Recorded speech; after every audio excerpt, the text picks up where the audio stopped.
Hello, good day to you. It's me, Andy, talking really, and the latest news is about this idiot. This idiot here, Jeremy Vine. Now, we all know his history.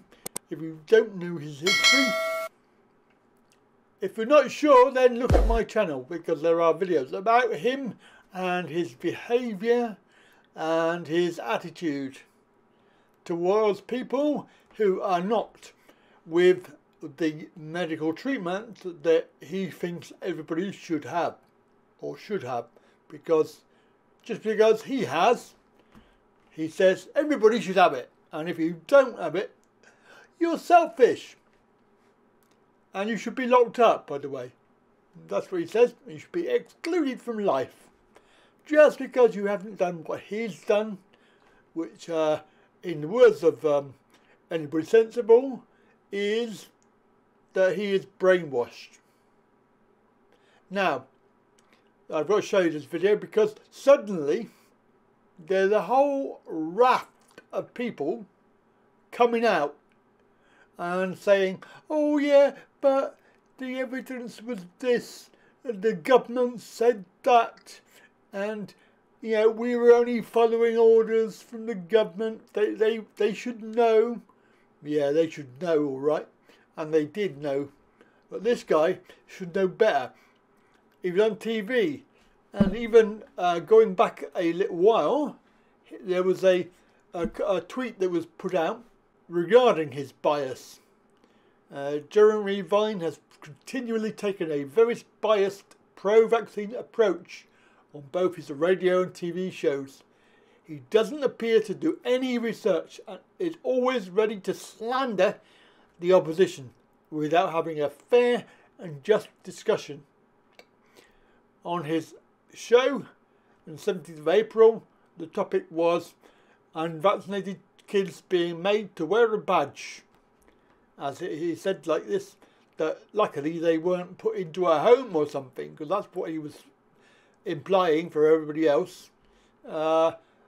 It's totally unjustified discrimination. So, there you go. And then of course he had to have the last laugh, didn't he? The last comment. Of course, you know, that is him all over. People can see through it. And he is not the first person. And you can have a listen to this video because it's quite interesting. Focusing on more of Hancock's WhatsApp messages and him trying to get MPs to back his COVID restrictions. So let me just show you what's going on. This is a conversation with his aide, Alan Nixon. And this is actually shocking when you look at it closely. So they're talking here about an MP called James Daly.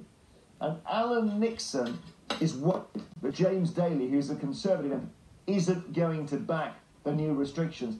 So he says, this is quite a small type, I'll read it for you. I think we need to dangle our top asks over some of these 2019 intake MPs. Thoughts of me suggesting that they give us a list of the ones thinking of rebelling. So, for example, James wants his learning disability hub in Bury. Why don't the whips call him and say the health team want to work with him to deliver it? They'll be off the table if he rebels. So the Telegraph have summed this up. They discussed a plan, block funding for a new disabled children's centre to force the guy to back down. And Hancock says yes, 100%. So he's completely did there. And when Telegraph then put this to Mr. Daly last night, he said he was appalled, disgusted by the behaviour. The idea to cancel a disability hub to take revenge on this guy for not backing lockdown is shocking. But go back a couple of days and we have this. So this is where we'll start, where the anger over these WhatsApp messages started, because he, Hancock, clearly suggests you use a new variant, the Kent variant, end of 2020, to frighten the pants off everyone. He says we've got to frighten the pants off everyone with a new strain. When do we deploy the new variant? Almost like it's a deliberate calculation. I wonder if he really is awake. And I wonder if he's now regretting having the medical treatment that he so often pushed on people and called people names. So I wonder if he has any regrets about that. I doubt it. But you can live in hope. And living in hope, and we can hope that we get another video out very soon. Have a very good day.